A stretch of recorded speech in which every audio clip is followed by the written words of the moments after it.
Welcome classical rock fans to an episode of New Music You Should Check Out. If you're new to this channel, please do click like, subscribe and check that notification bell. The first CD I'd like to talk about is a band called Rain, and the album is Radio Silence. It's this very one. And I've got to mention it because they kindly sent me a sticker with it as well, which very much secures a spot in one of these videos. This is an interesting, eclectic cascade of songs, it really is. Lovely use of vocals, harmonies, with time signatures mercilessly toyed with, so I think it'll appeal to the proggers amongst you. This is their sophomore release, their first album, Singularity, which was a response to the pandemic, described by the progressive aspect as a fascinating melting pot of musical ideas. In contrast, this one was recorded collectively, old school, I suppose you could say, rather than separately, remotely, and there's a liberating sense of musical endeavour that comes across when you listen to this one. The music just kind of fizzes with a renewed purpose. So this is Rain, and the album's called Radio Silence. I will seek out purchasing links for all these albums and put them just below this video. Next one I received was this one, Speedfire Pigeon Pop. This is actually the 20th anniversary of this album, so it came out a few years ago now. Or this is the 22nd anniversary, something like that anyway. But this music, I find it quite hard to pigeonhole, no pun intended. It's kind of a cross between new wave, electronic. It has all the melodic presence of a band like Crowded House or XTC. There's a few punky, spiky bits on here which certainly pick my interest.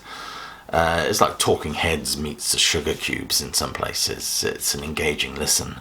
As I said, this came out about 20 odd years ago. It has a wonderful song called Lava Lamp, Jelly Jewels and Private Eye Music. For the titles alone, you've got to secure a copy of this. I will seek out a purchasing link and put it just below this video. Next one is a band called Ghost of the Machine. This is Scissor Games.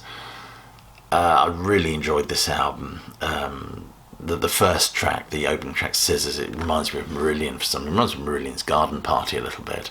In fact, this whole album has well, apart from the Garden Party bit, it has a kind of feel of Hogarth era Marillion to it.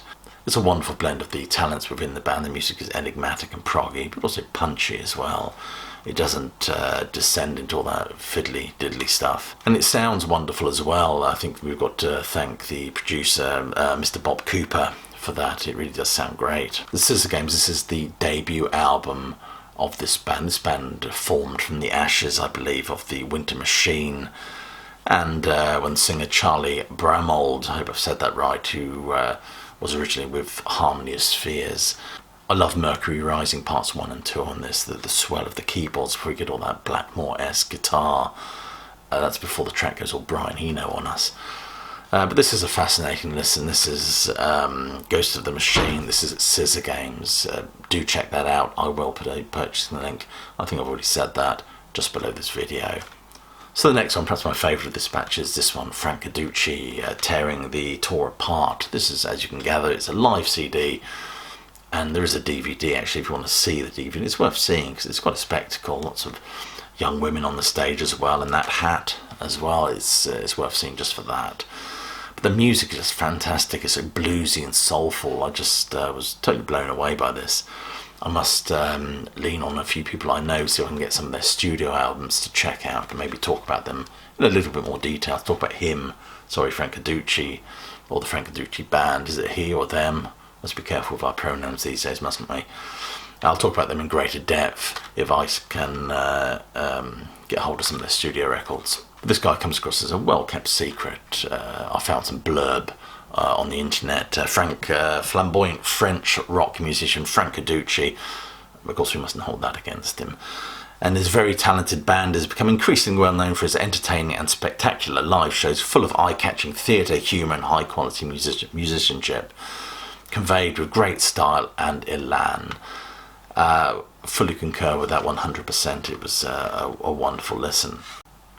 This album's full of drama, a sense of fun and showmanship. I don't know where I'll be able to catch these guys live, but I certainly intend to do so in the near future. Do check this album out, and do check some of their studio albums out as well. Frank Caducci, Tearing the Tour Apart.